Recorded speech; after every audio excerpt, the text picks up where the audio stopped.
Aku rajin lah ni. Kalau tak rajin aku pergi harimau menangis. Oh, tu tak pergi kita. Untuk Tak je pergi. yang tu kena buat loop baru rasa. Yok. Kalau buat sekali tak jadi. Dia kena 3 kali. Lebih kurang. Pergi pandai patah balik lah. Tak main sini? Tak. Tak langsung? Tak pernah. Ya. Alhamdulillah sekarang kita tu sudah pun turun.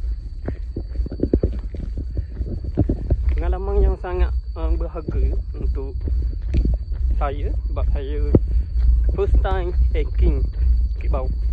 So, dari lubang kosong sampai lubang 6. Pencapaian yang menarik.